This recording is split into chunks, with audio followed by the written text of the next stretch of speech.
በአሜሪካ የፖለቲካ ሰማይ ስር የአውሎ ነፋስ ያህል የበረታ ተቃውሞና ውዝግብ እያስተጋባ ነው።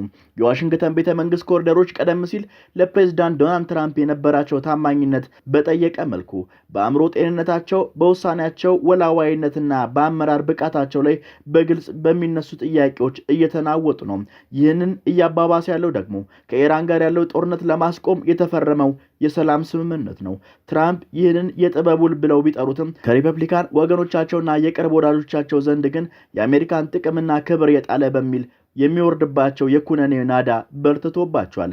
በተለይም ለመልሶ ግንባታ በሚል ለኢራን የሚሰጠው $300 ቢሊዮን ለህፃናት ማቆያና ሆስፒታል መገንቢያ ይውላል ብሎ ማሰብ ሞኝነት ነው የሚሉ የሪፐብሊካን አባላት ቁጥር በእጅጉ ጨምሯል። ይህ በእንዲህ እንዳለ የኢራን ዋና ተደራዳሪና የፓርላማ አፈ ጉባኤው መሐመድ ባጋር ጋሊባፍ አሜሪካ በማንኛውም ስምምነት መጣስ ወይም ተገቢ ያልሆነ ጥያቄ ብታቀርብ አሰቃቂ ምላሽ እንደሚጠብቃት አስጠንቅቀዋል። የጠላትነት ተግባር የውል መጣስ ወይም ተገቢ ያልሆነ ጥያቄ ቢቀርብ አሰቃቂ ምላሽ ለመስጠት አንዳችም አናመነታም ሲሉ በኤክስ ገጻቸው ላይ አስፍረዋል። አንዴ በጦርነት ወቅት ተመተዋል፣ ዳግም ያንን መንገድ መከተል ከፈለጉ ይበልጥ በጠና ይመታሉ ሲሉም አክለዋል። ጋሊባፍ ቡድናቸው በከፍተኛው መሪ ትዕዛዝ የስምምነቱን ቅድመ ሁኔታ እያጤነው እንደሆነም ገልጸዋል። ከፍተኛው መሪ ከትራምፕ ጋር የተደረገውን ስምምነት መፍቀዳቸውን አስታውቀው ትራምፕ የመጀመሪያውን ስምምነት ለማግኘት የተለያዩ የጫና ዘዴዎችን በተስፋ መቁረጥ ሲጠቀሙ እንደነበረም ተናግረዋል። በአሜሪካ ሴኔት አናሳ ቡድን መሪ ቹክ ሹመር ይህንን ስምምነት ታላቅ ውድቀትና ትራምፕ ቤቱን አሳልፎ የሰጠበት ሲሉም ገልጸውታል። ሹመር አክለውም ይህ ውል በጠንካራነት የተገኘ ሰላም ሳይሆን በደካማነት የተከፈለ ክፍያ ነው። ትራምፕ ምንም ሳያገኝ ሁሉንም ሰጥተው በኢራን ተበልጠዋል ብለዋል። ማንኛውም የገንዘብ ድጋፍ የሚያካትት ስምምነት ላይ ዴሞክራቶች እንደማይመርጡ በመግለጽ ይህ የተሰጠው ገንዘብ የትራምፕ እጅ መስጠት ክፍያ እንደሆነና ዩናይትድ ስቴትስ በአስቸጋሪ ሁኔታ እንደዳረጋት አስረድተዋል። ሹመር አክለውም ትራምፕ ጦርነቱን የጀመረው በሀገር ውስጥ ችግሮች ትኩረት ለማዞር እንደነበረና ይኸውም ስምምነትም በዩናይትድ ስቴትስ የውጭና ዲፕሎማሲ ፖሊሲ ታሪክ ውስጥ ከታዩት መጥፎ ስምምነቶች አንዱ እንደሆነም ተናግረዋል። አብዛኞቹ የሪፐብሊካን ሴናተሮችም ቢሆኑ ይህን ስምምነት ለመደገፍ እንደማይገደዱ ገልጸዋል። ይህ በእንዲህ እንዳለ የኢራን ከፍተኛ መሪ ምንም እንኳን የተለየ እይታ ቢኖራቸውም የስምምነቱን ፊርማ መፍቀዳቸው ገልጸዋል። አሜሪካና ኢራን ስምምነቱን ተግባራዊ ለማድረግ የሚያስችሉ ሚስጥራዊ ፕሮፖዛሎችን እያዘጋጁ እንደሆነም ተሰምቷል። ቡድኖቹ ጦርነቱ የሚቋጭ መጨረሻ ስምምነት ላይ ለመድረስ የ60 ቀናት ጊዜ አላቸው። ነገር ግን የመጀመሪያ የነበረው እቅድ ተቀይሮ ምክትል ፕሬዚዳንት ጄዲ ቫንስ ወደ ስዊዘርላንድ ለድርድር እንደማይሄዱ ከዋይት ሀውስ የወጣው መረጃ ያመለክታል።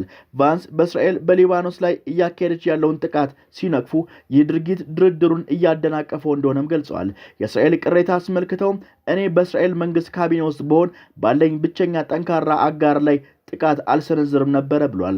በኢራን በኩል ደግሞ ብሔራዊ ጸጥታ ምክር ቤት ባወጣው መግለጫ አሜሪካ ስምምነቱን ከጣሰች የተመጣጠነ ምላሽ ለመስጠት ቅድመ ዝግጅት እንዳለው አስጠንቅቋል። የምክር ቤቱ መግለጫ የኢራን ብሔራዊ መብት ሙሉ በሙሉ እስኪከበር ድረስ እንደማያርፍ በመግለጽ ማንኛውም አይነት መጣስ በአሜሪካ በኩል ቢከሰት ቀደም ሲል በታቀደው መሰረት የተመጣጠነ ምላሽ ይሰጣል ብሏል። በሪፐብሊካን ቁልፍ አባላት የስምምነቱን ዝርዝር ሲሰሙ በመገረም ዝምታን መርጠው የነበረ ቢሆንም አሁን ግን ቁጥራቸው ቀላል የማይባሉ ሴናተሮች በይፋ ጥሪያቸውንና ጥርጣሬያቸውን እየገለጹ ትራምፕ ስልታቸውን እንዲቀይሩ እየወተወቱ ይገኛሉ። በተለይም ደግሞ ምርጫ ለማድረግ የማይጠብቁት ስምምነቱን አጥብቀው እየተቹ ሲሆን ለምሳሌ ከሉዊዚያ ሊወጡ ያሉ ሴናተር ቢል ካሲዲ ኢራን እየጠነከረች እኛ እየደከምን እየቀረን ነው ብለውታል።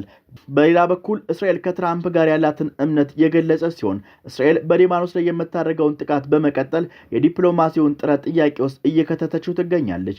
ይህ ሁሉ እየሆነ ባለበት ወቅት ፕሬዚዳንት ዶናልድ ትራምፕ ከኢራን ጋር የተደረሰውን ስምምነት ያለ አንዳች ቅድመ ሁኔታ እጅ መስጠት መሆኑንና ይህንን ግጭት በፕሬዚዳንታዊ ስልጣናቸው ስፋት እንዳሳየም ተናግሯል። በዓለም ላይ እጅግ በጣም ጠንካራ ሰራዊት አለን ያለምንም ጥርጥር ብለዋል። ትራምፕም ግጭቱ ስለ ስልጣናቸው ምን እንዳስተማራቸው ቢጠይቁም ምንም ገደብ የለም የሚል ምላሽ ሰጥተዋል። የለም ምንም የለም፣ ያንን ትምህርት እስካሁን አልተማርኩም፣ ገደብ እንዳለ አላውቅም፣ በወታደራዊ ረገድ ሙሉ በሙሉ አሸንፈናቸዋል ሲሉ ትራምፕ አጥብቀው ተናግረዋል። ሰማዩ በጭጋግ የተሸፈነ ያህል የአሜሪካ ፖለቲካዊ አድማስ በጥርጣሬና በውጥረት ተከቧል። የአገሪቱ እምብርት በሆነችው ዋሽንግተን ዲሲ በአሜሪካ ቅጽር ግቢ ውስጥና ከሲና ተራራ በታች ባሉት የፖለቲካ አደባባዮች የሹክሹክታና የወቀሳ ማዕበል እየተቀጣጠለ ነው። የአሜሪካው ፕሬዝዳንት ዶናልድ ትራምፕ ከኢራን ጋር የተፈረመው የሰላም ስምምነት የፖለቲካውን ምህዳር በሁለት ጎራ ከፍሎታል።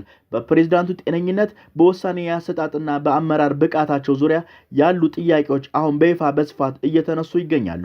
ትራምፕ ይህን ስምምነት ያለምንም ቅድመ ሁኔታ እጅ መስጠት ድል እንደሆነ ቢገልጹም በሪፐብሊካን ፓርቲ ውስጥ ካሉ ወዳጆቻቸውና ደጋፊዎቻቸው ሳይቀሩ የአሜሪካን ክብር ጥቅም የጣሰ ኪሳራ ነው በሚል እያወገዙት ይገኛሉ። በተለይም ለኢራን መልሶ ግንባታ ተብሎ የተመደበው $300 ቢሊዮን የክርክሩ ዋና ነጥብ ሆኗል። በርካታ ሪፐብሊካን አባላት ኢራን ይህን ገንዘብ ለህፃናት ማቆያ ሆስፒታል መገንቢያ ታውሏለች ብሎ ማሰብ ሞኝነት ነው፣ ይልቁንም ራሷን ለማጠናከር የኒኩለር መሰረተ ልማቶቿን ዳግም ለመጠቀም እንዲሁም መሳሪያዎቿን ለማምረት ትጠቀምበታለች የሚሉ ሐሳቦች በስፋት እየተሰነዘሩ ይገኛሉ። የሴኔቱ አናሳ መሪ ሹክ ሹመር እንደገለጹት ከኢራን ጋር የተደረገው ስምምነት የኪሳራ መገለጫ አድርገውታል። ትራምፕ በስምምነቱ ሱቁን አሳልፎ ሰጥቷል ሲሉም ይከሳሉ። ይህ የስምምነት ጥበብ ሳይሆን እጅ የመስጠት ጥበብ ነው ብለዋል ሹመር። ትራምፕ በጉልበት ሰላምን አላስገኘም፣ ይልቁንም በድክመት ክፍያ ፈጽሟል።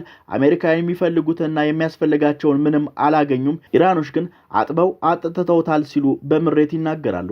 ሹመር ዲሞክራቶችም ለዚህ ስምምነት እንደማይንበረከኩ በግልጽ አስታውቀዋል። በተቃራኒው ደግሞ የኢራኑ ጠቅላይ መሪ አያቶላ ሰይድ ሙጅታባ ካሚኒ ምንም እንኳን የተለየ አመለካከት ቢኖራቸውም ስምምነቱ እንዲፈረም ፍቃድ መስጠታቸውን ገልጸዋል።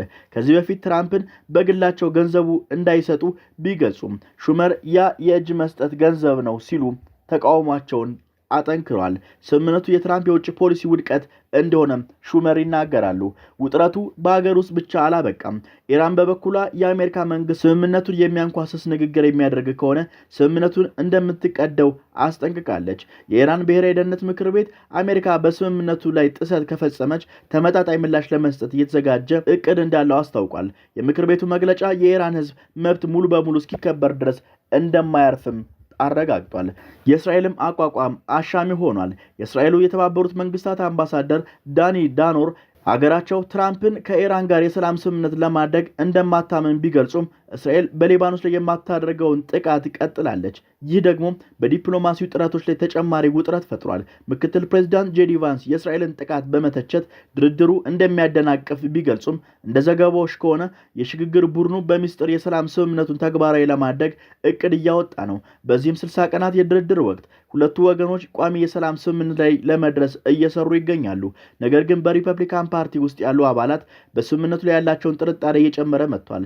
የቀድሞ የሉዊዚያን ሴናተር ቢል ካሲዲ ስምምነቱ ኢራንን ያጠናክራል፣ አሜሪካን ግን ያዳክማል ሲሉም ተችተዋል። ከዚህ ሁሉ መሃል ትራምፕ በስልጣኔ ላይ ምንም ገደብ የለም የሚል እምነት እንዳላቸው ለዜና ምንጮች ገልጸዋል። በወታደራዊ ረገድ ሙሉ በሙሉ አሸንፈናል ሲሉም ይከራከራሉ። ነገር ግን በፖለቲካው አደባባይ ያለው እውነታ ግን የተለየ ይመስላል።